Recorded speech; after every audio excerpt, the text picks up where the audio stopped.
I specifically do around about 150 weddings in a year, and I have done more than 2400 weddings globally. मतलब कैसे मैंने 150 शादियाँ बोल रहे हो, 365 दिन है। इंडिया के बाहर भी करी हैं, इंडिया में भी करी, जिनका बजट 1 करोड़ से ऊपर होता है, 2 करोड़, 5 करोड़, 10 करोड़। कोई नॉर्मल डीजे है वहाँ 10,000 रुपये लेता है, तो आपने भी वहाँ से शुरुआत करी है। आज क्या रेट लेते हो? Right now on present it is lakh plus GST.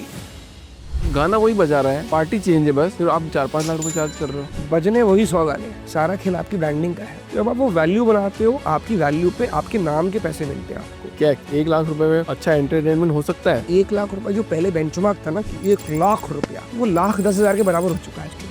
Actually में कितना प्रॉफिट बना पाएगा अगर कोई एक वेडिंग अच्छे से मैनेज कर लेता है तो? इवेंट बिजनेस की बात नहीं कर रहा हूँ, हर बिजनेस में समय लगता है, नेटवर्क बनाने में टाइम लगता है, तभी तो बिजनेस आता है। 2400 शादियाँ प्लस करी आप लोगों ने। सबसे चैलेंजिंग शादी कौन सी रही? लो बजटेड शादियों में घुसे थे ना, क्लाइंट रिस्पेक्ट देता है, उसको ह्यूमैनिटेरियन ग्राउंड पे पता ही नहीं है कि बिहेव कैसे करना है। तो जो वो वाला माइंडसेट है वो है कि मैंने इसको खरीद लिया है। सही है।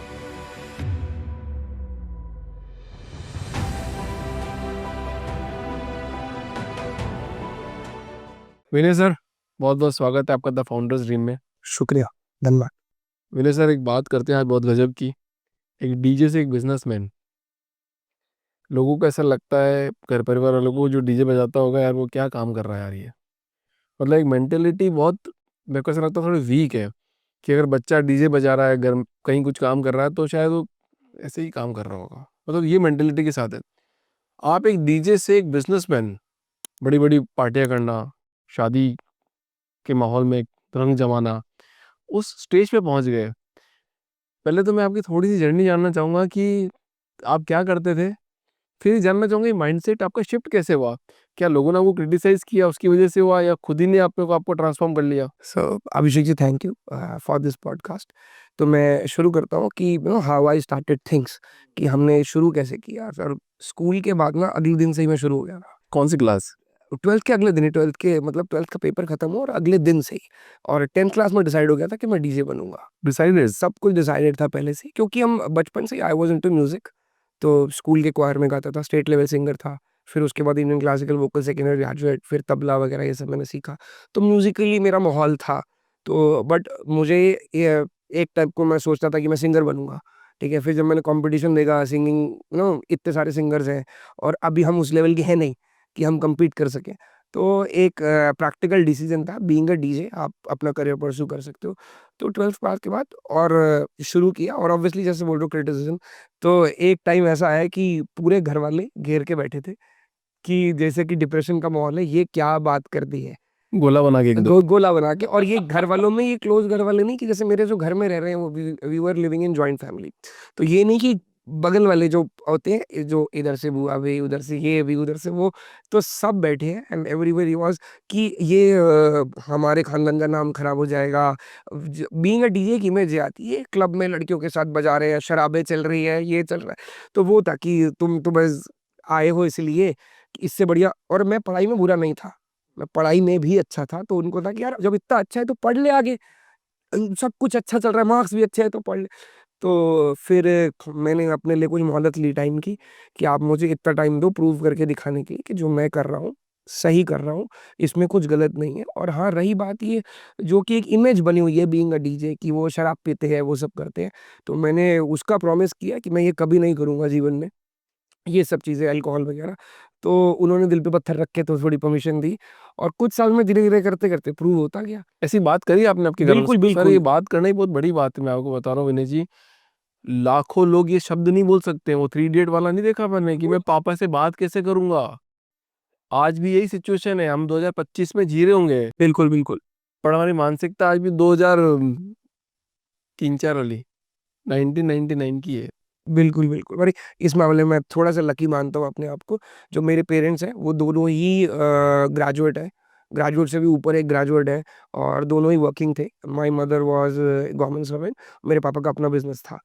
तो not we were not so much rich, पर हाँ, दाल-रोटी चल रही थी, और दोनों समझदार थे कि उनको पता है कि क्या बोल रहा है ये।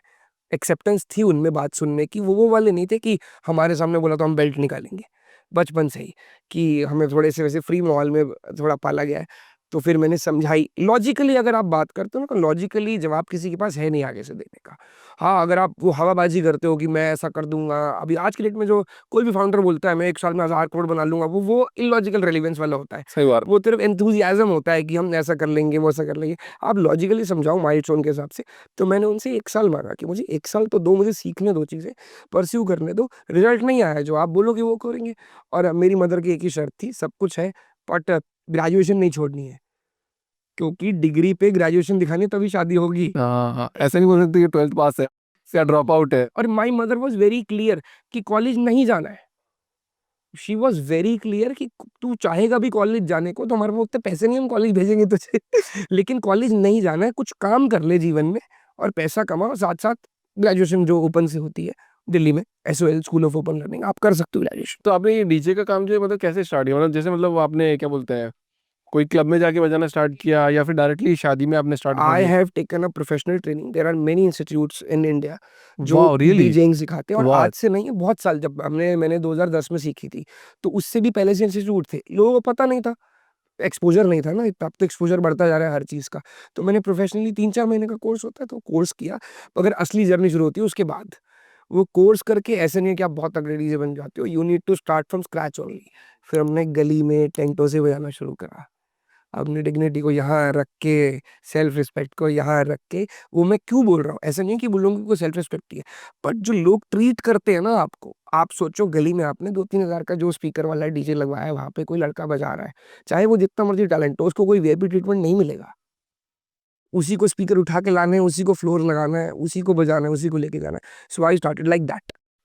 डीजे वाले बाबू मेरा गाना बजा दे। डीजे वाले बाबू तो फिर भी एक इज्जत का शब्द है कि हमने तो वो चीजें देखी हैं, यहाँ पे बंदूक लगती हुई कि हाँ मेरा गाना बजा वरना गया। ऐसा बोलते हैं, हाँ, ऐसा बहुत शादी में क्या है? भाई, आप जाओ हरियाणा के स्टेट में जाओ तो वो है कि अभी ह्यूमैनिटेरियन ग्राउंड्स पर जो गली मोहल्ले के आर्टिस्ट हैं, इनको हम मानते हैं स्ट्रगलिंग आर्टिस्ट, इमर्जिंग आर्टिस्ट, उनको वो अभी नहीं मिल रहा है बिहेवियर, उनको वो फायदे वाली चीजें नहीं मिल रही हैं जो मिलनी चाहिए, जो उनकी वैल्यू होनी चाहिए, वो अभी हो नहीं रही है। इंडिया में ऐसे इज्जत कम देते हैं, मतलब कोई काम करते हैं तो मतलब बोलते हैं यार ये तो बकवास काम है, ये तो क्या कर रहा हूँ। एग्जैक्टली आप कोई, मेरे जो स्टडी है, जो मेरा अभी तक का तजुर्बा है काम करने का, उसमें पहले तो मैं एक बात यहाँ पे स्टॉप करता हूँ, मेरे को बहुत गुस्सा आ रहा है। मेरे तो एक रिलेटिव ने बोल दिया था मेरे को थोड़े दिन पहले, और मैं उनको बोल रहा हूँ मुंह पे, अगर कोई पॉडकास्ट कभी गलती से आपने देख लिया ना तो वापस देख लेना।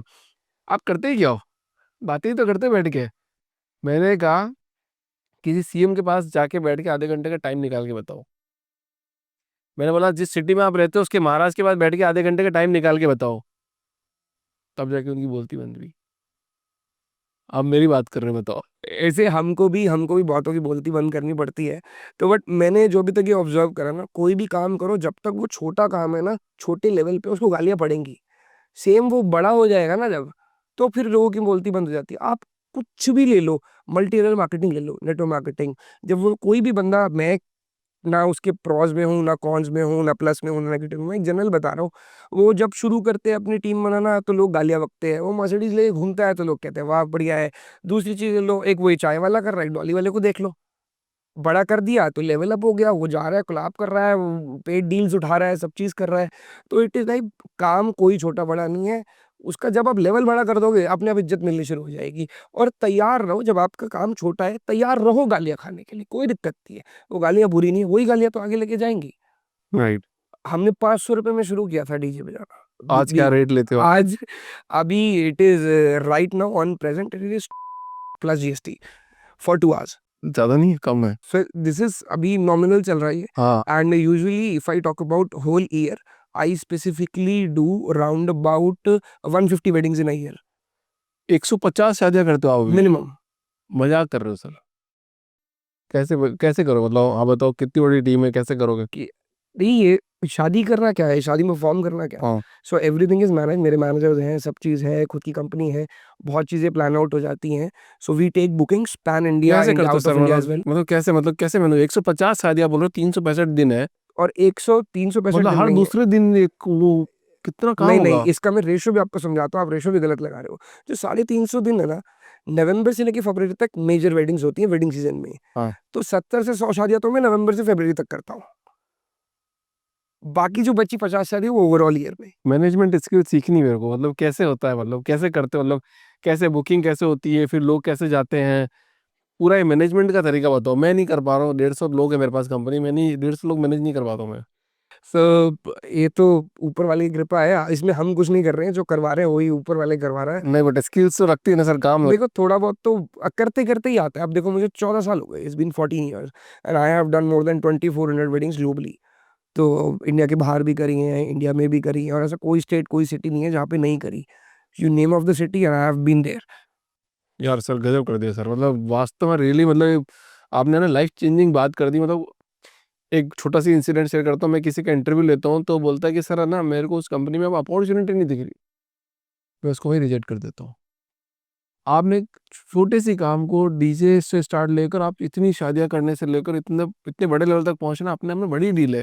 जो लोग बोलते थे ना कि काम ही नहीं आगे करने के लिए। अभी सर व्हाट आई थिंक, अभी right now my present mindset is something like that कि business is in the air, आपको खींचना आना चाहिए। नशे की तरह एकदम। जिसने खींच लिया वो बिजनेस ले गया, जिसने नहीं खींचा वो फिर एक्सक्यूजेस देता रह जाएगा। अच्छा, गाना बजाना ही काफी स्किल्स भी आनी चाहिए, मतलब कि ऐसा बजा दिया, मतलब स्किल भी सीखनी जरूरी है शादी के अंदर, वो इम्पोर्टेंट क्वेश्चन है। Music knowledge is very important. कि अगर आपको लग रहा है it's a very fascinating job है, तो आप आओगे, सिर्फ वो डेक पे खड़े हो जाओगे, लड़की आपके आसपास होंगी और आप ऐसे करके यूं यूं कर रहे हो, चिल कर रहे हो, पूरा क्लब आपका, आप राज कर रहे हो, तो ऐसा कुछ नहीं होता। You need to start. देखो हम, अगर मैं मानता हूँ, कोई मुझे कहता है मैं कामयाब हूँ, तो मैं क्यों हूँ?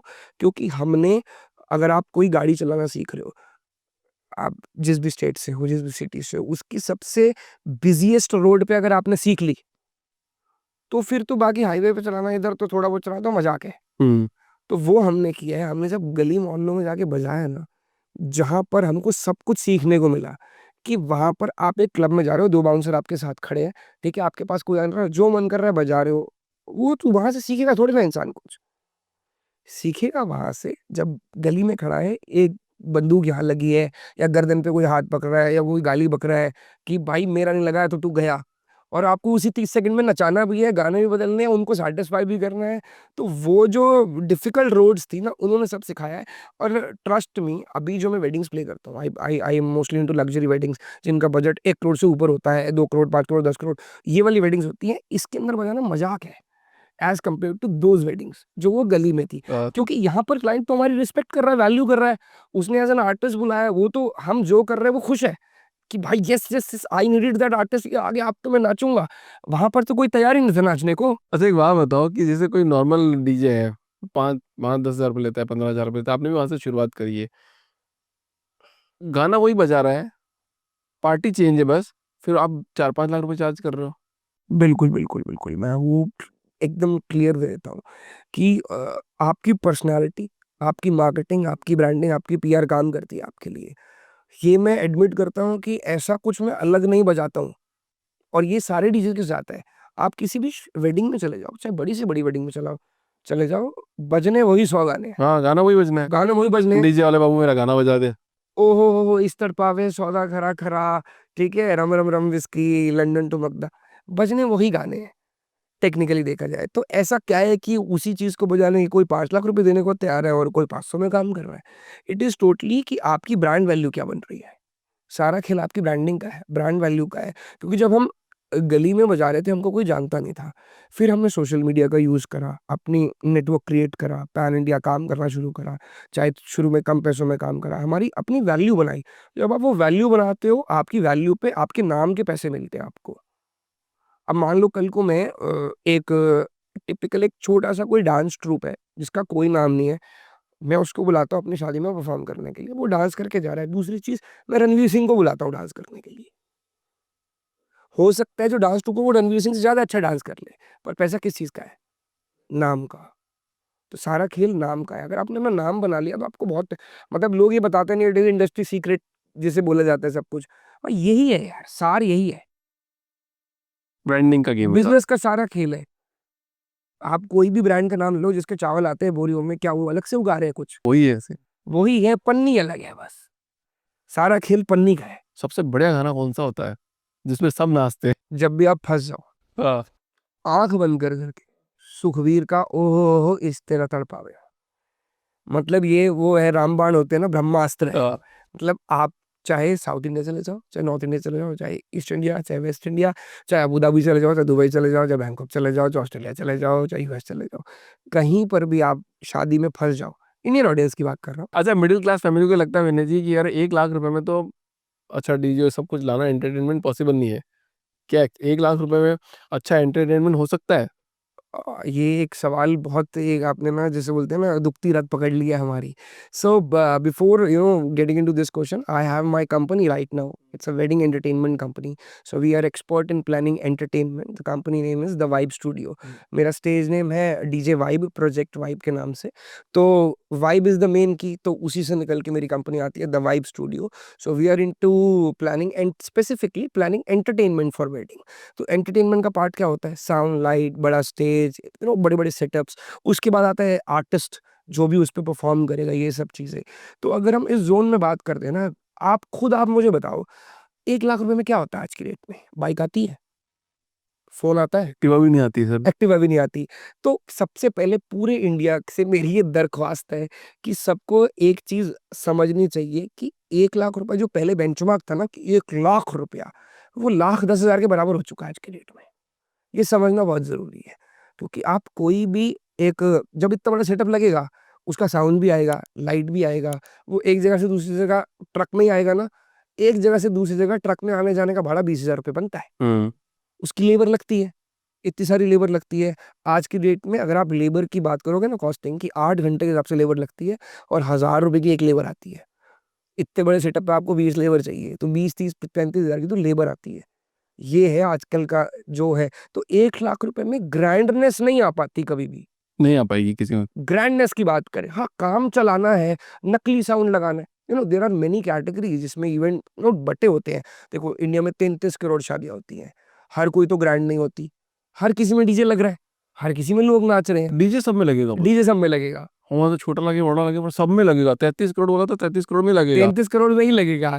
वाह। तो ये साउंड लाइट भी नकली होती है, छोटी कंपनीज होती है। Quality, it totally depends on your experience कि आप एक्सपीरियंस क्या चाह रहे हो। जितना गुड़ डालोगे उतनी चीजें मीठी होंगी। पर हाँ, 1 लाख थोड़ा मुश्किल लगता है मुझे एक फिगर जो है। अगर मैं एक डिसेंट एंटरटेनमेंट प्लान करने की बात करूं, अगर कोई 1 लाख को स्ट्रेच करके 2.5-3 लाख रुपए डाल देना, तो मैं एक बहुत अच्छे एंटरटेनमेंट समझता हूँ कि वो उसमें आ जाता है। उसमें दुखता भी नहीं है। दुखने से मेरा मतलब ये है कि कुछ भी चीज जब स्टेज पे प्रेजेंट होगी ना, तो जो इधर वाले लोग हैं ना, वो माथा नहीं पकड़ेंगे कि हमने क्या कर लिया। जो 1 लाख से नीचे वाली है ना, जो हमें समझ आता है, मैंने टॉक अबाउट बिग वेडिंग्स। मैं उन छोटी शादियों को तो कंपेयर ही नहीं कर रहा हूँ इसके अंदर। I am just talking about जिसको हम लग्जरी वेडिंग्स के नाम नाम दे सकते हैं, जिन जिन वेडिंग्स को हम लग्जरी वेडिंग का नाम दे सकते हैं, कि 1 लाख से नीचे जब चीजें उसमें होती है ना, तो इन कहीं ना कहीं बंदा ऐसे सर पकड़ता है कि यार ये क्या कर दिया, काश थोड़ा और कर लेते। और थोड़ा और ही गुंजाइश होती है, उनके पास होता है पैसा। ऐसा नहीं है कि आज की डेट में आप दिल्ली में भी कोई एक इवेंट बुक करने जाओ अच्छे लेवल पे, तो what is the place plate costing, जो आपको अगर लगता हो कुछ अंदाजा? ठीक ठाक 600 रुपीज 7 नहीं। सर, ये तो आप बहुत ही उस पे आ गए कि it is like very basic वाला। वैसे 1200 रुपये। नहीं सर, अभी जो डिसेंट चल रही डिसेंट चल रहा है बेल्ट्स में, 3300 या 3500 रुपये पर प्लेट, 3500 पर प्लेट। ये एक जेन्युइन कैटेगरी चल रही है। I am just talking about the weddings जिनको हम थोड़े, जो लग्जरी सेगमेंट में घुस गए। इट इज लाइक मर्सिडीज का base model, BMW X1 base. तो उसमें ये वाली प्लेट की कॉस्टिंग चलती है 3300, 3500। तो इसमें अगर आप 200-400 लोग भी बुलाते हो, तो पूरे वेडिंग, पूरे इवेंट की कॉस्ट 15-1 लाख के आसपास जाती है। Right right. ऊपर से फिर डेकोर भी है, ये सब भी है। तो कहीं ना कहीं पूरे वेडिंग की कॉस्टिंग करते करते 30-32 लाख तक जाती है। तो person who is spending 30 lakh rupees, वो उधार लेके नहीं करेगा, उसको पता, उसके पास है, वो 5 और भी डाल सकता है। टोटली प्रायोरिटी क्या है आपकी, ये देखना पड़ता है। देखो, आप किसी की शादी में, किसी के घर में, उसको पता है मेरे लोग नाच डांस ही नहीं करने, तो मैं क्यों डालू पैसा, है ना? कुछ सिंपल सोबर रखना चाहते हैं, वेल एंड गुड। लेकिन जो चाहते हैं वो भी कि यार हमें करना ही करना है, बट सब कुछ 1 लाख में करवा दो, वो बड़ा मुश्किल है। वो दैट इज चैलेंजिंग थिंग। मतलब एक चीज समझनी है, मतलब क्या पैसा ही शादी को रॉयल बनाता है या फिर उसके बाद एंटरटेनमेंट में उसमें वाइब डाल देता है? तो कैसे काम करता है ये चीज? पैसे से इंपॉर्टेंट है टेस्ट। टेस्ट। आपका टेस्ट, कि आपका जो टेस्ट है वो क्या है। पैसा इज एन इम्पॉर्टेंट फैक्टर, ऐसा नहीं है कि पैसे के बिना भी पर अगर आपने 10 करोड़ रुपए लगा दिया और आप वहां पे वो देसी वाली झालर लगा रहे हो, या फिर आपको कलर पैटर्न का टेस्ट ही नहीं है। आपने देखा होगा इंस्टाग्राम पे बहुत सारे घर वायरल होते हैं जो कि थोड़े कार्टून टाइप लगते हैं, दीवार का एक कलर लाल, एक पीला, एक हरा, एक्वेरियम बना दिया, पूरा घर बना दिया। सो उनके हिसाब से तो उन्होंने बहुत अच्छा करा है, बट उनका भी टेस्ट डेवलप हुआ नहीं है। What is class, what is एक पेस्टल कलर की थीम क्या होती है। अच्छा, अगर चटक भी बनाना हो तो चटक की क्या थीम होती है, ये भी तो है ना। तो उसके लिए आज की डेट में wedding industry has been evolving, और अभी जो पहले क्या होता था, ये सारे काम वेडिंग प्लानर करता था, ठीक है, ये सब अब उसका भी एक नेक्स्ट लेवल आ गया। If you know, wedding designer. Wedding designer, हाँ, पहले तो सिर्फ पोस्ट नॉर्मल पोस्ट होती है, यहाँ पे जूनियर इंजीनियर हो, फिर इंजीनियर हो, फिर सॉफ्टवेयर इंजीनियर, फिर ऐसे हो, 4-5 ही वो पद हुआ करते थे से। पर आजकल तो ये ऐसे फैंसी नाम दे दिए आपने, बता तो वेडिंग डिजाइनर से बता दिया। अब वो वेडिंग डिजाइनर का काम क्या है, मैं आपको ये भी समझाता हूँ। पूरी शादी का कंट्रोल उसके हाथ में है। अब वो क्लाइंट के साथ बैठेगा, क्लाइंट अपनी रिक्वायरमेंट बताएगा, मुझे यहाँ पर ये ऐसे, मेरी ना टेस्ट, मेरा टेस्ट ये है, मुझे ये चटक चाहिए, ये पेस्टल चाहिए, ये वो चाहिए, उस हिसाब से वो पूरी थीम 3D मॉडल में डिजाइन करके देगा वेन्यू के हिसाब से। अब उसने कलर, एक एक चीज, कार्पेट कैसा होना चाहिए वैसा होना चाहिए। अब ये उसने अपनी फीस लेके पूरा डिजाइन कर दिया। अब wedding planner has to follow this. अब वेडिंग प्लानर का काम शुरू होता है, वेडिंग प्लानर डिजाइनर से बाहर नहीं जाएगा कभी भी। उसने बोला ये वाला, वो डेकोर उस हिसाब से प्लान करवाएगा। उसने बोला है कि हम एक सूफी नाइट कर रहे हैं, तो सूफी नाइट में फिर वो डीजे नहीं बुलाएगा, माहौल पूरा वही रहना चाहिए, सूफी वाला। तो ये इस तरीके से वेडिंग डिजाइन हो रही है आज की डेट। तो ये अमीर जो होते हैं सब ऐसा कराते होंगे, जितने भी बड़े बड़े अमीर हो। सब करा रहे हैं सर, दिल्ली में भी करा रहे हैं। तो things have been growing and it's good, it's good. ये तो साइंस है डेवलप कंट्री होने के। धीरे धीरे पैसा बढ़ता जा रहा है, हर किसी के पास पैसा आ रहा है। और जैसे पैसे की बात आई है ना, मेरे पास एक क्वेश्चन आ गया यहाँ पे, मतलब जो जो उन लोगों के लिए जो मतलब इवेंट इंडस्ट्री में जाना चाहते हैं, और जो फाउंडर बन रहे हैं अभी नए नए एस्पायरिंग फाउंडर, जो सोच रहे होंगे यार मैं कहाँ जाऊँ, सबसे ज़्यादा पैसा कहाँ है, तुरंत बना लूँ, तो मेरे को दिख रही wedding event industry. Got it. तो सच्ची में यहाँ पे अंधा पैसा है, एक्चुअली में कितना प्रॉफिट बना पाएगा अगर कोई एक वेडिंग अच्छे से मैनेज कर लेता है तो। पहली बात, इसका जवाब जो अंधा पैसा है, यस है तो, बट इफ एंड बट भी साथ चलता है। तो पहले दिन से नहीं है। देखो आज की डेट में अगर हम इंडिया के टॉप वेडिंग डीजे में आ रहे हैं तो हमको 14 साल लगे हैं, 14 ईयर्स खून पसीना दे दिया। जिसमें से पहले 8 साल हम सिर्फ 500 रुपए में ही काम करते थे। उसके बाद धीरे धीरे धीरे धीरे धीरे धीरे वो सब चीजें हुई हैं, एंड पूरी गेम टिकी है कॉन्टैक्ट्स पे। तो मतलब ऐसा नहीं होगा कि आज मोहित को बनना है, बोल रहा है मेरे को एंटरप्रेन्योर बनना है मोहित को, और ये बोले कि मैं आज वेडिंग इंडस्ट्री में जाना चाहता हूँ और एक शादी पकड़ूंगा, अभिषेक व्यास तुम्हारी शादी होनी, मैं तो गरीब हूँ ना, मैं हर्ष की पकड़ेगा और हर्ष तुम्हारी शादी में करूंगा, तो तुरंत पैसा बना लेगा। अगर इसके पर शादी करेगा कैसे, कि मान लो आपने कंपनी बना ली, ठीक है, आपने एक पोर्टफोलियो भी जैसे तैसे करके बना लिया कि मैंने ये वेडिंग करी है, ये वेडिंग करी है। आप किसी अच्छे बजट की शादी के लिए अपनी पिच देने जा रहे हो। पहली बात, वो अच्छे बजट वाला आपको मिलेगा कैसे, ये तो बताओ। सेकेंडरी बात है तो बाद में, पहला चैलेंज तो ये आएगा कि मिलेगा कैसे। या तो आपके नोन में उतने उस लेवल का, उस जोन के लोग हों जो आप पे ब्लाइंडली ट्रस्ट करते हो, ताकि एक बार वो आपको मौका देते, आओ बैठो दिखाओ क्या करते हो। तो अगर वो है ही नहीं तो आप उन तक पहुंचोगे कैसे, पहला चैलेंज है। जैसे तैसे करके जैक लगा के पहुंच भी गए। अब आप समझो, जो इंसान, लगा लो सिंपल 1 करोड़ की भी शादी कर रहा है, उसकी जेब में 1 करोड़ तो नहीं होगा, उससे ऊपर ही होगा। आप खुद ही अंदाजा लगा लो कितना होगा, है ना। वो ऐसा तो नहीं है कि उसको कुछ भी नहीं पता, बेवकूफ इंसान के पास इतना पैसा हो नहीं सकता। ये मानते हो कि नहीं मानते। शरीफ बदमाश अलग है, पर बेवकूफ इंसान के पास इतना पैसा नहीं हो सकता। तो जिसके पास इतना पैसा है वो समझदार है, ठीक है। उसकी खुद की जेब में 10 वेडिंग प्लानर है पहले से ही, जो उसके नेटवर्क में उसके दोस्त है, तो आपको मौका क्यों देगा। और उसको पैसों की नहीं पड़ी है, उसको ये कि मेरा काम खराब नहीं होना चाहिए। और एक अनएक्सपीरियंस बंदा, नए बंदे को मैं काम कैसे दे दूं, इरिस्पेक्टिव ऑफ द प्राइस। अगर कोई एक कोटेशन उसके पास 1 करोड़ ही गई है, आपने 70 लाख की दे दी, वो 70 लाख की रिजेक्ट हो जाएगी, 1 करोड़ वाली सिलेक्ट होगी।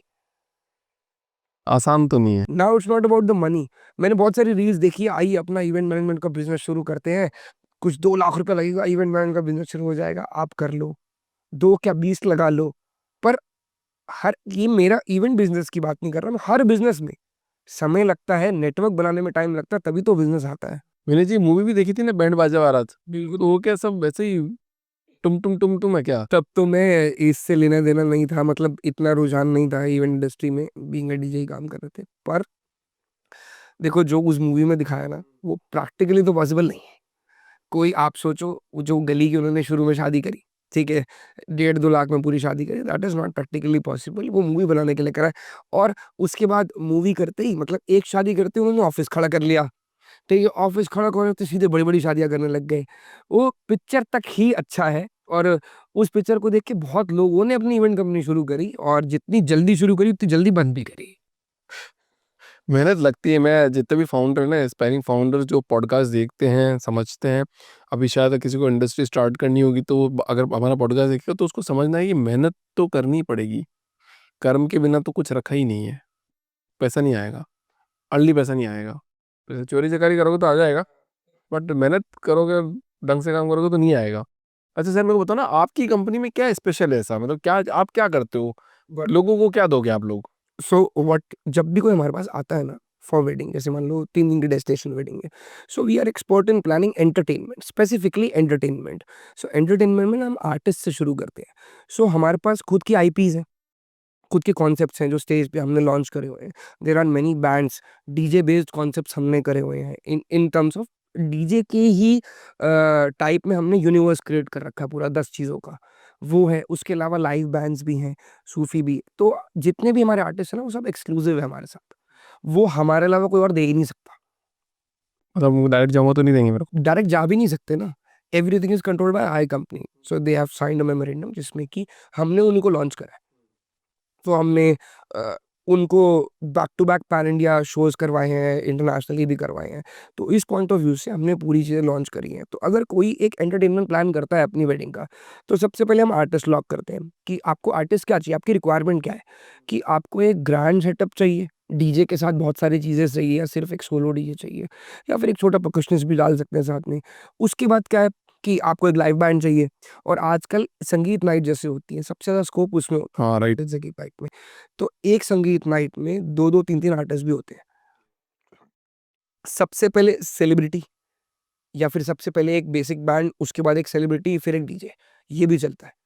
देयर आर सेलिब्रिटीज़ ऑल्सो, हम उसमें डील करते हैं। तो बहुत सारी चीज़ें हैं, और ये पहला आर्टिस्ट लॉक करोगे, दूसरी चीज़ होती है sound and light and those grand setups. जैसे कि आपने आईफा अवार्ड्स में देखा है ना, इतने बड़े-बड़े 50-60 फुट के स्टेजेस हैं, 100-100 फुट के स्टेजेस हैं, इतनी बड़ी-बड़ी ट्रसेस लगी हैं, लाइट्स लगी हैं, वो सारा डिज़ाइन करना, और वो डिज़ाइन करना बच्चों का खेल नहीं है। कि आज की डेट में इनोवेशन इतना है, इतनी टेक्नोलॉजीज़ है, माईवार है, एलईडी वॉल है, और पता नहीं क्या-क्या, रोज़ एक मैं नई चीज़ देखता हूँ, एडिट वो ऐड हो जाती है उसके अंदर, और हमें फिर वो सीखनी पड़ती है कि ये कहाँ मिल रही है, इंडिया में कहाँ मिल रही है, चाइना से मंगानी पड़ेगी, या फिर ये वो उसके वेंडर्स ढूँढने पड़ते हैं। तो पंगे बहुत हैं बड़े-बड़े, और उसको और we have a proper professional team for it. कि मान लो we have sound experts also, तो उस हिसाब से हमने पूरे अपना सॉर्ट कर रखा है एक-एक चीज़। अच्छा मुझे ये बताओ ना, ज़बरदस्त को ना ट्रेंड का बहुत बड़ा काम हो गया इसमें, तो मतलब जैसे ऐसे बोला जाता है कि जो लोग एक्सपीरियंस हो जाते हैं इस इंडस्ट्री में, उनको काम कम मिलने लग जाता है क्योंकि वो तो पुराना ही काम करेंगे। तो स्किल्स बहुत फास्ट तेजी से चेंज करनी पड़ेगी ना? ये मैं भी यही फ़ील करता हूँ, और मैंने यही नोटिस करा है। एक्चुअली क्या होता है, पुराने बंदों को टेक्निकली दूसरे और बिज़नेस से भी कंपेयर करेंगे ना अगर, कि जो जितना पुराना है उसकी पावर उतनी ज़्यादा होनी चाहिए। ज़्यादा तो होती है, पर अगर वो ट्रेंडिंग काम नहीं कर रहा ना, तो उसकी पावर ज़ीरो हो जाती है हमारी इंडस्ट्री में। वाह। और अभी क्या है, इंस्टाग्राम ने जो तबाही मचाई है, कि अभी आपने देखा होगा बड़ी सारी रील्स आ रही होंगी, लड़का-लड़की डांस कर रहे होंगे, और उसके ऊपर एक लेज़र लाइट चल रही होगी गोल, और उस गोल घेरे में वो डांस कर रहे हैं। वो क्या है, वो पहले, और उसके अलावा और भी आजकल वायरल हो रही है, लड़का-लड़की पूरा ब्लैक में एंट्री कर रहे हैं, ब्लैकआउट हो रखा है, और एक फॉलो लाइट चल रही है। अभी जैसे ये वायरल हो गई, फॉलो लाइट को कोई पूछ ही नहीं रहा था, सबके गोदाम में ऐसे पड़ी थी। और जैसे ही वो वायरल हुई, डिमांड में आई, उसके रेट ऐसे हो गए, वो ना हमारे सेटअप के साथ फ्री में आ जाती थी फॉलो लाइट, कि भाई वो भी भेज दियो। वो भी भेज दो, कहीं ज़रूरत पड़ी तो ले लेंगे। अब वो फॉलो लाइट ऐसी हो गई है कि बुकिंग चलती है उसकी। इंस्टाग्राम के लिए लोग आजकल शादी तो कर रहे हैं कि भाई इंस्टाग्राम में फोटो वीडियो बनाएंगे, पर 10-15 दिन बाद तलाक भी ले लेते हैं। ऐसा हो रहा है सर, देखो। मैंने खुद देखा है, मैंने खुद नोटिस करा है कि लोग डेस्टिनेशन वेडिंग कर ही रहे हैं इंस्टाग्राम पे। और एक तगड़ा इंसाइट देता हूँ, देर आर मेनी कंपनीज अभी जो बन चुकी हैं और अच्छा काम कर रही हैं, वो लोग आपकी पूरी शादी अपने आईफोन पे कवर करते हैं, रील्स निकालते हैं आपकी, वायरल रील्स निकालते हैं आपके लिए, और उनके भी पैकेज मोटे मोटे हैं अच्छे अच्छे। अच्छा, ये भी नया है। वो रील्स निकालते हैं आपकी, जैसे कि मान लो ट्रांजिशन रील्स होती है ना, वो अपना स्क्रिप्ट पहले बना के लाएंगे आपकी शादी के लिए। आपको ये करना है, ये करना है, ये करना है, 3 लोगों की कैमरा टीम है, और हाथ वाथ एडिट करके हाथ वाथ अपलोड, हाथ वाथ वायरल। मतलब बिजनेस तो मतलब मैं बोल रहा हूँ बिजनेस इज इन एयर, खींचना आना चाहिए। लोग गजब है सर। ये तो डेस्टिनेशन वेडिंग की बात आ गई तो लोग सोचते हैं कि डेस्टिनेशन वेडिंग करना मतलब बहुत खर्चा, 50-60 लाख रुपए लग जाएगा। तो हाँ। आप तो एंटरटेनमेंट इंडस्ट्री से फिर भी एक ओपिनियन आपका दे सकते हो, क्योंकि आपने इतनी शादियां देखी है। तो कितने रुपए में एक बजटेड शादी एक अपन जाके डेस्टिनेशन पे कर सकते मैं इसको लॉजिकली समझा देता हूँ डेस्टिनेशन वेडिंग को कि आज की डेट में क्या चल रहा है। मैं दिल्ली को बेस बना लेता हूँ पहले, ठीक है। अगर कोई इंसान दिल्ली है, उसको डेस्टिनेशन वेडिंग करनी है अपने 250-300 किलोमीटर के रेडियस में, आगरा है, जयपुर है, ऋषिकेश है, वो है। अब देखो, सबसे फर्स्ट प्राइमरी लेवल क्या है डेस्टिनेशन वेडिंग का? लोग कहते हैं कि बस डेस्टिनेशन वेडिंग का मतलब है हमें कोई भी वेन्यू मिल जाए, कोई भी होटल मिल जाए, हमें रूम मिल जाए, हम रह के शादी करके आ जाएंगे। तो ये वाली शादी तो 10 लाख में भी हो सकती है, 5 लाख में भी हो सकती है, 15 लाख में भी हो सकती है। ये हो गया पहला level. Second level is that कि हमको एक स्टार रेटेड प्रॉपर्टी चाहिए, या फिर एक स्टैंडर्डाइज प्रॉपर्टी चाहिए, ठीक है, जिसमें हमें फील भी आए, हम 3 दिन रहे तो हमको वाइब तो मिले प्रॉपर्टी की। वो जैसे जयपुर की बहुत सारी प्रॉपर्टीज है, अच्छी अच्छी हैं, ठीक है। तो ये वाली जो नेक्स्ट लेवल आ गया, जैसे हम देसी भाषा बोले, गरीबी से उठ के थोड़ा सा पैसे वाला लेवल आ गया, तो इसका जो बजट जाता है, जिम कॉर्बेट भी आप ले सकते हो। जिम कॉर्बेट इज ऑल्सो, हमने बहुत ये वाली तो खुद भी कराई है, वेडिंग प्लानर बन के शादियां कराई है। तो ये वाली शादी जो आती है, इनका जो बजट आता है 35 से 50 लाख की रेंज में, ये वाली शादियां होती है। अब इनसे ऊपर आ जाओ, जो बिल्कुल होते हैं, जैसे कि आप जयपुर में फेयरमाउंट चले जाओ, लीला चले जाओ, तो ये वाली 1 करोड़ पार करती है। क्योंकि सबसे मेजर खर्चा डेस्टिनेशन वेडिंग में, मैं लोगों को ना मिथ है कि डेस्टिनेशन वेडिंग में कोई पैसा नहीं लगेगा, कमी तो लोग जाएंगे, 50-100 लोग जाएंगे और करके आ जाएंगे। सबसे मेजर खर्चा है आपके स्टे और फूड का। हैं। हाँ।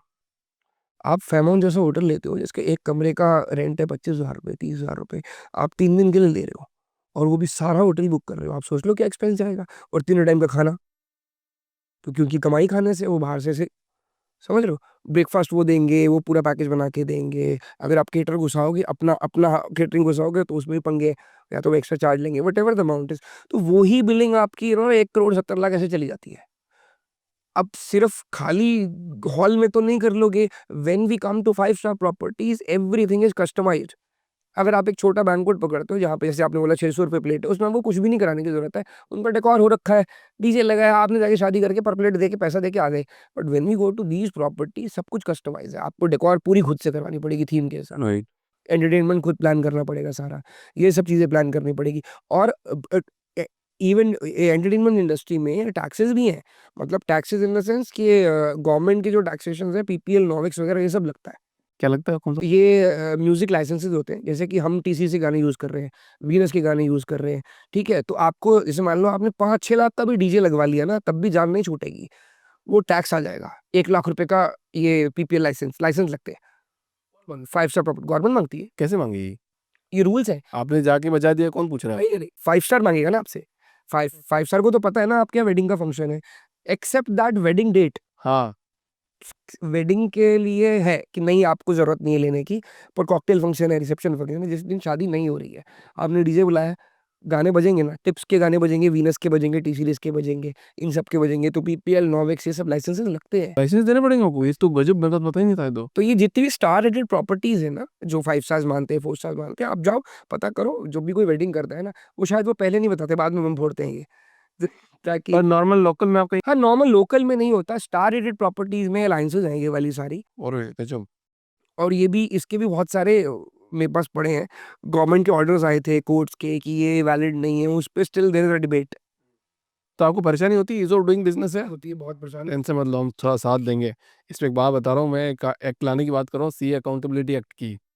ठीक है, उसमें जितना भी आप खर्चा करोगे, कुछ भी करोगे, आप सीए को रखते हो, फिर भी आपका नोटिस आ जाते होंगे, तो इस सीए को स्किप करके पैसा आपको भरना पड़ता होगा। कि मान लो आपने लेट फाइलिंग करी, हाँ जी, हाँ जी, आपने वो इंटरेस्ट पे नहीं किया था, फलाना डेट को ये नहीं किया था, उस दिन ये नहीं किया था, आप आपके सीईओ को फोन लगाते होगे, भाई साहब क्या हुआ? बोलते हो सर वो ऐसा गड़बड़ हो गई, मिस हो गया, ये हो गया। भाई आपने तो पैसे दिए ना उसको हाँ, फिर भी आपके साथ लड़ना पड़ रहा है। तो मैं सीए अकाउंटेबिलिटी एक्ट की बात कर रहा हूँ गवर्नमेंट में, कि ये एक्ट आना चाहिए जिससे जो ईमानदार टैक्स पेयर है हाँ। उसको फालतू के नोटिस नहीं जाने चाहिए, इंटरेस्ट नहीं जाना चाहिए, सब आप सीए से निपटो। काश सुन ले कोई। नहीं काश क्या सर, हम बहुत बुलंद आवाज में, लोग हमारे को फुल सपोर्ट कर रहे हैं, लाखों लोग सपोर्ट कर रहे हैं हमको इस बात पे। मैं तो कह रहा हूँ सर अभी करवाओ। हम ये लेके आएंगे और 13 करोड़ बिजनेसमैन है इंडिया में, वो सब सपोर्ट करेंगे। सिर्फ वही आदमी सपोर्ट नहीं करेगा जो चोर है।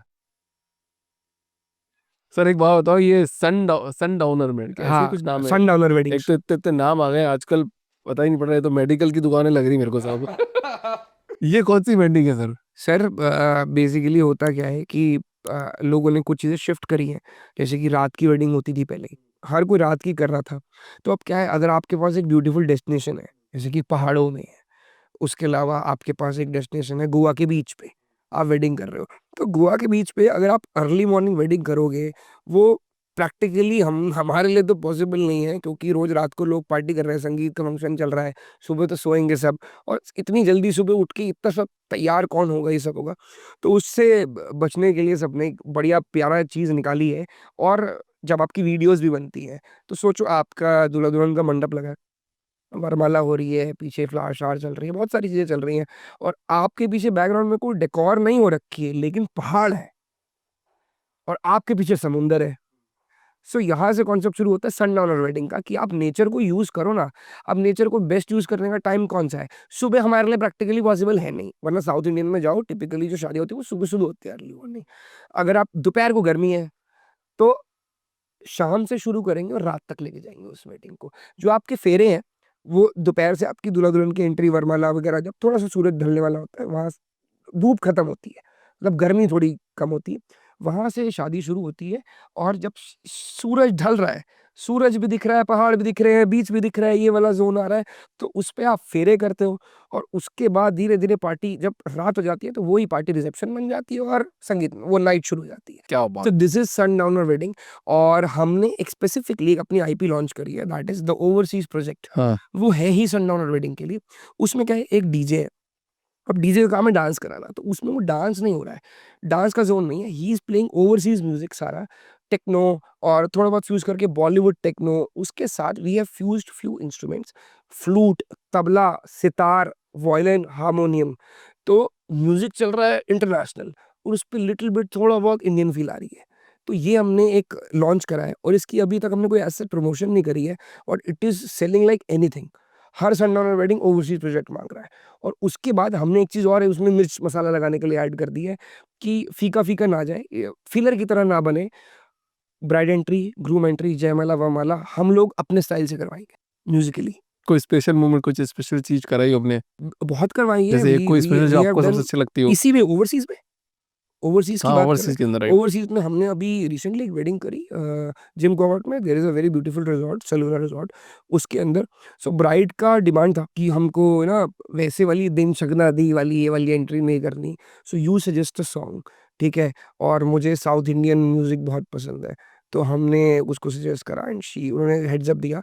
तो 2 स्टेट्स का गाना है, उल्लम पल्लम करके ऐसा गाना है, नूंद बाड़ेदार। तो हमने उसके अंदर सितार घुसाया, हारमोनियम घुसाया, लाइव सब चीज़, और ये करा। फिर उसके बाद अभी एक रिसेंटली गाना और वायरल हुआ है, कि इश्क है ये, इश्क है, इश्क है ये इश्क, उसको भी हमने सितार बजा के उनकी जयमाला करवाई। It was a very beautiful moment, कि वो, अब अगर मान लो ये सिर्फ़ गाने को ही सिर्फ़ डीजे ऐसे ही चला देता, तो गाने बज गए, हो गया काम। बट जब लाइव इंस्ट्रूमेंट उस पे लाइव बज रहे हो, उस पे गाने के अंदर फ्लूट नहीं है, हमने ऊपर से उस पे फ्लूट बजा के फ्यूज़ करा, उसकी पहले जैमिंग करी, सब चीज़ करी, तो वो एक टू साइडेड इवेंट रहता है। ब्राइड एंड ग्रूम की एंट्री भी लोग देख रहे हैं, जयमाला भी देख रहे हैं, और इधर बैंड भी देख रहे हैं।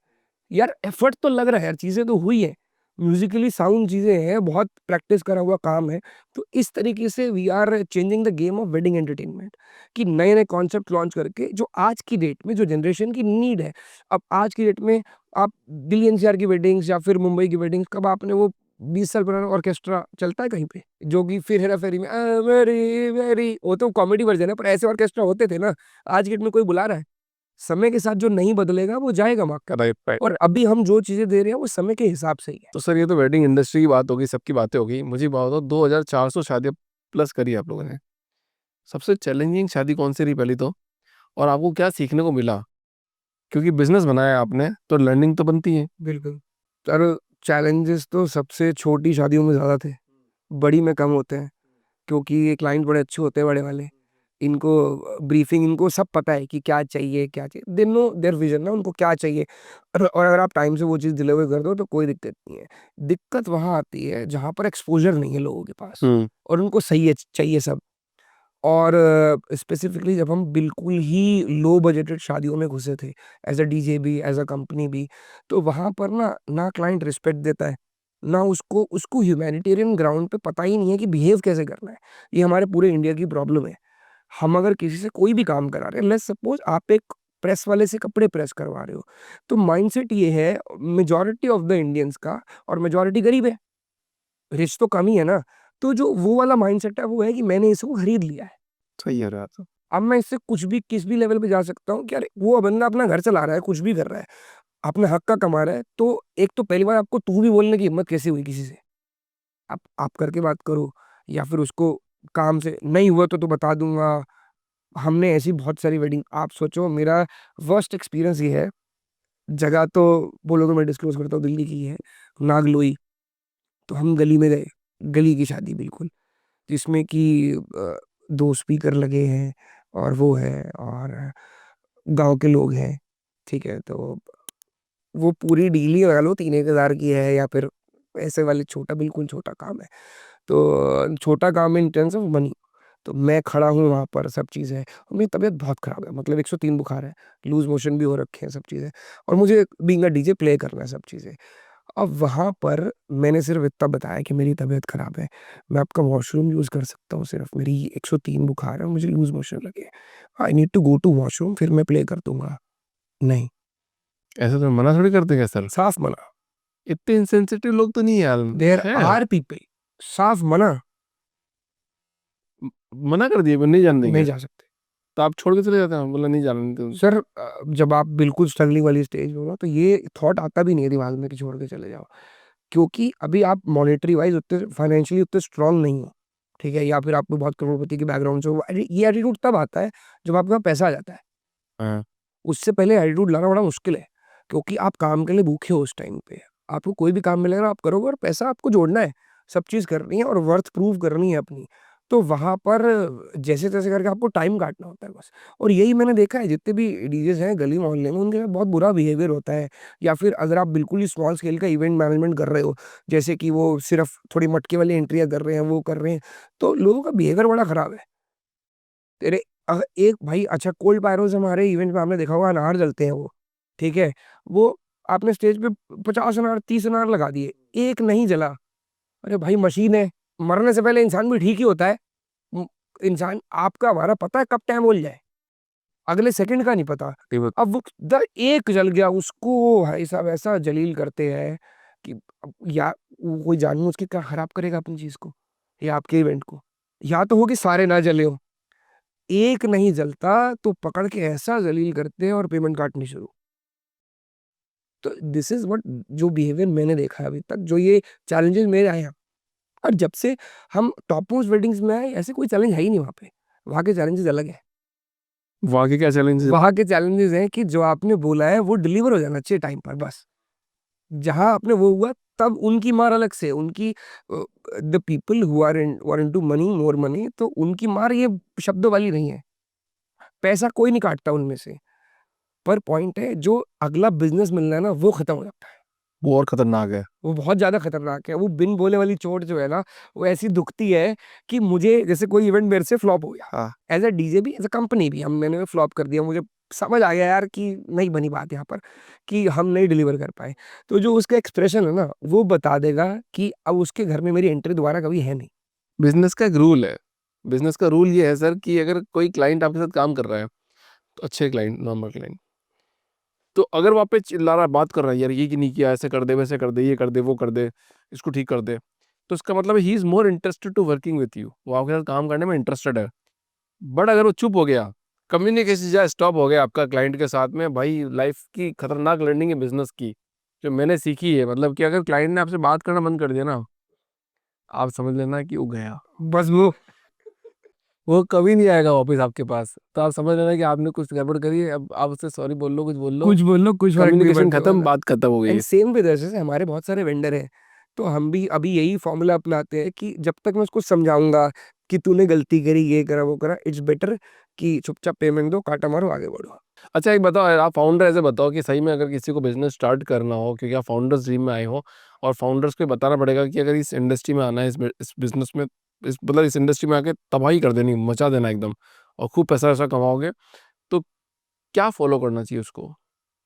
इवेंट इंडस्ट्री की बात कर रहे हैं बेसिकली, इवेंट इंडस्ट्री में आने के लिए क्या करना है उसको ताकि वो तबाही मचा दे एकदम बढ़िया। समुंदर बहुत बड़ा है, मछलियां बहुत ज्यादा है, मगरमच्छ उससे भी ज्यादा है, वेल तो उससे भी ज्यादा है। अब आपको देखना है कि आपको इन सबको पार करके आपको किस लेवल पे काम करना है। जैसे कि आज की डेट में वो रेस लगी हुई है ना, मुझे 1,000 करोड़ करने हैं, 2,000 करोड़ करने हैं। उस रेस में जाओगे तो कहीं ना कहीं दिक्कतें आएंगी। हम्म। अगर सस्टेनेबली काम करना है ना, तो इंडस्ट्री बहुत अच्छी है। पहले सीखो, समझो, छोटे से ही शुरू करो। हम्म। क्योंकि लेट्स सपोज ओवरनाइट सक्सेस बहुत बड़ी एक फेलियर है इन द एंड। अगर किसी को मिल भी जाती है ना, तो वो हैंडल नहीं कर पाएगा। हैंडल नहीं कर पाएगा इन द सेंस, अभी हमको बताए कि वो बड़े स्टेजेस को कैसे केटर करना है आज की डेट में। अगर मेरा यही पूरी जर्नी 14 साल की ना होकर 6 महीने की होती ना, तो शुरू में तो बड़ा अच्छा लगता नहीं, अगले 6 महीने में मैं डूब भी जाता। कोई भी डूब जाएगा। तो इस लाइक कि धीरे चलो, slow and steady win the race, वो राइट फॉर्मूला बताया गया है सबने। तो लेट्स सपोज आप अपने घर के आसपास कोई भी छोटा बैंकोट आप वो पकड़ लो, वहां से काम करना शुरू करो। आपके दोस्ती यारी में, रिश्तेदारी में कोई शादी है, वहां आप शुरू करो। ठीक है, आज के में इंस्टाग्राम तो बहुत ही बड़ा रोल प्ले ही कर ही रहा है। इंस्टाग्राम, सोशल मीडिया, आपकी एक चीज वायरल हो गई तो आप वैसे ही हो गए, डिमांड बढ़ गई। पर इरिस्पेक्टिव ऑफ दैट, वो वायरल वायरलिटी पे कब तक जिंदा रहोगे? राइट। एक चीज वायरल हो गई लेकिन आपके काम में ही दम नहीं है, आप 3 इवेंट खराब कर दोगे, खत्म, बॉटम ऑफ सब कुछ खराब हो जाएगा। तो आज की डेट में मैं अपनी बात करता हूँ, इंस्टाग्राम पे हमको इतने वायरल नहीं है कि हमारे 10 लाख फॉलोअर है वो लो। मैं आपको एक स्ट्रैटेजी बताता हूँ, what we use for social media. मेरे आज की डेट में इंस्टाग्राम पे 21,000 कुछ फॉलोअर है। But the major fact is that ये 21,000 मिलियनर है मेरे पास। अब 21,000 लोगों से एक स्टेडियम भर सकता है, उसमें भी नहीं समाएंगे।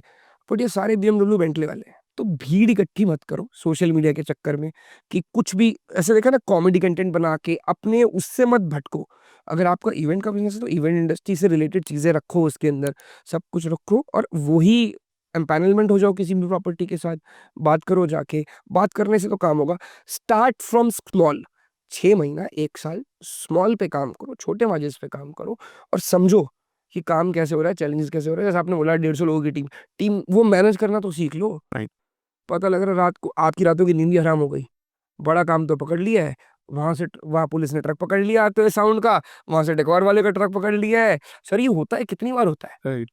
छोड़ते ही नहीं है, सही तो बात। अगर आपके पास तजुर्बा होगा आज की डेट में, सपोज मैंने एक शादी पकड़ी है अभी, लगा लो 10 मार्च की एक शादी है, कोई भी दिल्ली की टॉप मोस्ट प्रॉपर्टी की शादी है, मैंने पूरा सब कुछ डन कर दिया, मैंने अपने वेंडर्स बुक कर दिए, सब चीज कर दिए। 9 मार्च की रात को जब सामान निकलना है, मुझे फोन आता है जी मेरा ट्रक पलट गया। अब क्या करूं? कुछ भी नहीं कर सकते ना। Sir I have that much network, मैं 10 मार्च की दोपहर को भी सारा सामान कहीं से मंगा सकता हूँ सेम रेट पे। क्योंकि वो 14 साल काम कर रहा है ना, रिलेशन बनाया, हर एक से सबको पता है पता कि है कहाँ से किसको लेना कहाँ है, से क्या क्या बात पता है, करेगी। जनरेटर कहाँ से मिलेगा, ये कहाँ से मिलेगा, तो वो होना चाहिए एज अ फाउंडर में। और ये स्टाफ के हाथ पे सब चीज भी नहीं छोड़नी चाहिए कि वो मैनेज कर लेगा, वो मैनेज कर लेगा। स्टाफ भी एक दिन निकल गया तो बगावत पे आ गया तो हाँ, इस दोनों को देख रहा हूँ मैं।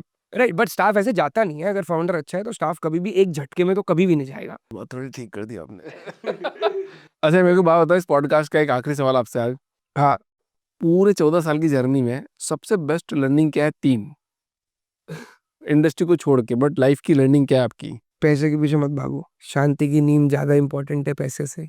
और किसी का चैप्टर 21 आपका चैप्टर चैप्टर 1, तो वो कंपेयर मत कर, कंपैरिजन खा जाएगा। ले सपोज अभी मैं जो भी रेट ले रहा हूँ, बहुत सारे डीजे जो 20-20 लाख ले रहे हैं। अब मैं डिप्रेस हो जाऊँ यार, 20 लाख मेरा तो कम है। नहीं नहीं, आप अपनी जगह ठीक हो। हर दुनिया में बड़े सारे लोग हैं, सबके पास सेम पैसा नहीं है, सेम माइंड नहीं है, सब अलग है, सबकी अपनी ग्रोथ अलग है, सब चीज़ अलग है। तो कंपैरिजन ही खाता है, अपनी रोटी नहीं समझ आ रही, सही बात है। दूसरे के पराठे को देख के वही चल वही रहे। दूसरे की थाली में घी ज्यादा दिखता है, वो पर कहावत मतलब परफेक्ट हजारों सालों से चली आती है, आज भी चल रही है, मेरे को लगता है ये आगे भी चलती रहेगी। पता, मैं अपने आप को आज के दिन में सोचता हूँ, मेरा सब कुछ छिन भी जाएगा ना, मुझे कोई दिक्कत नहीं है, वापसी 500 रुपये पे आ जाएंगे, किया ही है ना वो, दोबारा से बना लेंगे, दोबारा खा। दाल रोटी तो किसी की नहीं रुकने वाली ना। मेरी मेरी मदर ने मुझे एक बात समझाई थी, दुनिया में इंसान भी है और पशु पक्षी भी है, कमाते सिर्फ इंसान है, बस पेट तो उनका भी भरता है बिना कमाए, एब्सोल्युटली। पेट भरने की कोई दिक्कत ही नहीं है। तो जब आपने ये संतुष्टि आ गई, इस लेवल पे गिर गए, खत्म, अब क्या। और तीसरी चीज, दो चीजें, तीसरी चीज हेल्थ, बहुत इंपॉर्टेंट, उससे ऊपर कुछ भी नहीं। सेहत खराब करके पैसा कमाओगे, वही पैसा दोबारा सेहत में लग जाएगा, कोई फायदा नहीं है। बहुत बढ़िया सर, काफ़ी अच्छी इंटरेस्टिंग स्टोरी है आपकी। एंड आई होप जो मेरा पॉडकास्ट देखते हैं और इवेंट इंडस्ट्री में जाना चाहते हैं और हमारा बात करने का जो मैंने जो आप क्वेश्चन पूछे, शायद आप सभी क्वेश्चन की तलाश कर रहे होगे। मैं सारे सवाल वैसे ही करता हूँ जो एक बिजनेस को चलाने के लिए मदद कर सके। आपको ऐसा लगता हो कि हम कोई फालतू बात कर देते हैं कि यार अरे तुम तो जोक मार रहे हो, अरे जोक भी पार्ट है, बिजनेस करोगे तो एम्प्लॉय के साथ जोक करोगे, अपने दोस्तों के साथ जोक करोगे, ये सब पार्ट है हर चीज़ का। तो पॉडकास्ट को ध्यान से देखो, पूरा एंड तक देखो, हर चीज़ को समझने की कोशिश करो, एक्सपेक्ट समझने की कोशिश करो कि क्वेश्चन क्यों पूछे जा रहे हैं, ये बात क्यों की जा रही है। और इस इंडस्ट्री में आना है तो सर से और हेल्प ले सकते हो आप, मैं नंबर दे दूंगा सर का। Thank you so much sir, thank you. For coming in this show and so grateful sir.